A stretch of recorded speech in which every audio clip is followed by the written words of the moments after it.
tardes, alumnos de séptimo.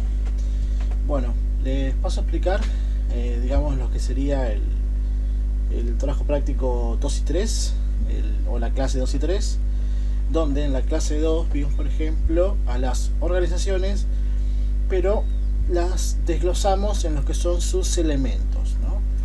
Bien, o sea, define primero qué son los elementos. Dice, son los recursos con que cuenta una organización para desarrollar sus actividades y lograr los fines previamente fijados. Esos elementos son los objetivos, las metas, los recursos humanos, los recursos materiales, la información. Bien, vimos ejemplos. Por ejemplo, un ejemplo de un hospital menciona los objetivos, que son los fines hacia los que se encamina la actividad de la organización, las metas, fines específicos, los recursos humanos, todas las personas que trabajan y se relacionan entre sí, los recursos materiales, ahí pueden tener medios físicos, naturales, financieros, energéticos, combustibles, financieros de vuelta. Y bueno, la información, dice, son los recursos que genera la mente humana, apoyados o no en el uso de la tecnología. Y hay ejemplos de acuerdo al hospital. Bien, bueno. El trabajo práctico de esta clase tienen, por ejemplo, un supermercado y una escuela privada, que ya algunos chicos habían mencionado algo. Bien, tienen que detallar cuáles serían los objetivos de acuerdo a un supermercado, los objetivos que tiene, los fines específicos, o sea, las metas, qué recursos humanos, lo más detallado posible, los recursos materiales y la información utilizada o manejada, digamos. Y lo mismo con la escuela privada. Ustedes ubíquense como si fuesen quienes arman o quien es el jefe de esa organización o el líder, y piensen hacia dónde está dirigida esa organización y las actividades que realiza, ¿no? Pueden tomar ejemplos de Varadero o de ciudades cercanas. Bien, después en la siguiente clase, en la tercera, vimos los tipos de organizaciones, ¿no?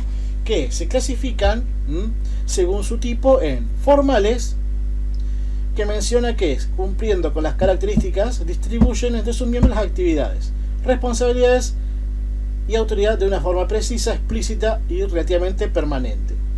Mencionan las facultades, las escuelas, la empresa general, etc. Después están las informales. Dice, son aquellas que, cumpliendo con las características antes mencionadas, no tienen una distribución de actividades, responsabilidades y autoridad de una forma explícitamente definida. Se caracterizan porque las relaciones entre sus integrantes son muy dinámicas, el número de sus integrantes y el liderazgo entre ellos varía constantemente y no hay un continuo proceso de formación y disolución de grupos. Por ejemplo, grupo de amigos, conjunto de trabajadores de un sector determinado, a tomar un café, o conversar. Son cosas que no tienen un organigrama definido. Bien, después clasifica a las organizaciones de acuerdo a diferentes criterios. O sea, la actividad económica, propiedad de capital, fin que persigue, ámbito geográfico en el que actúa y según su tamaño.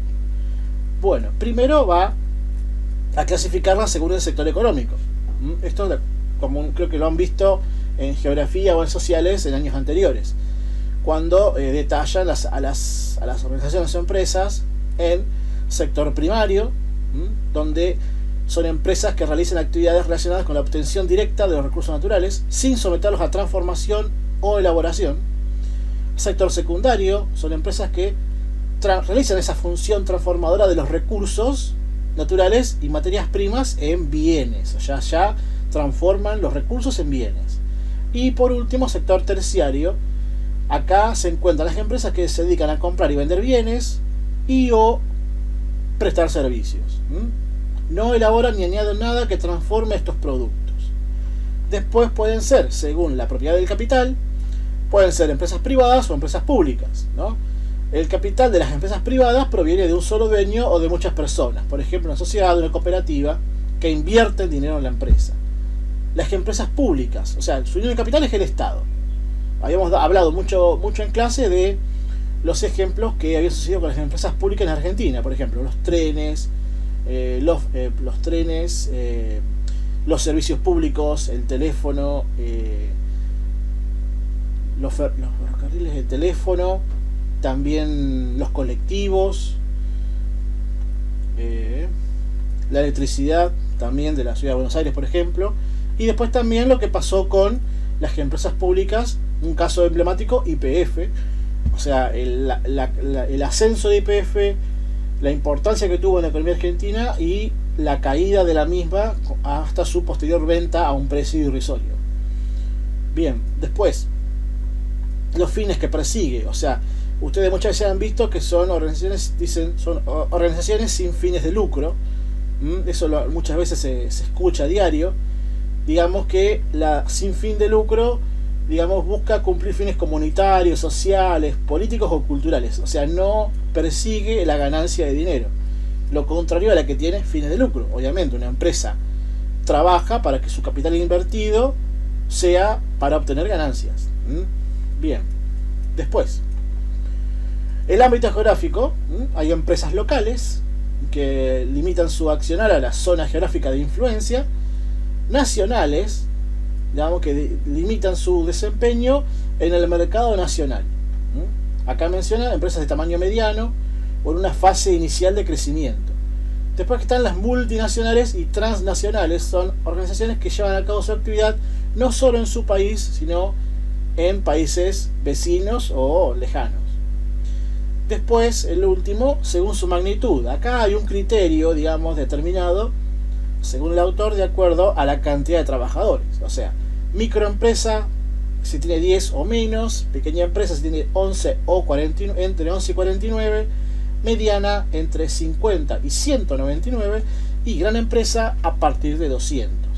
Bien, acá hay un cuadro de ejemplo donde clasifica a las organizaciones. Dice, según el sector económico, es como un resumen de lo anterior. Según la propiedad, según la finalidad, el ámbito y la magnitud. Bien. Después acá tienen un trabajo práctico, el trabajo práctico que está separado como TP3. Bien.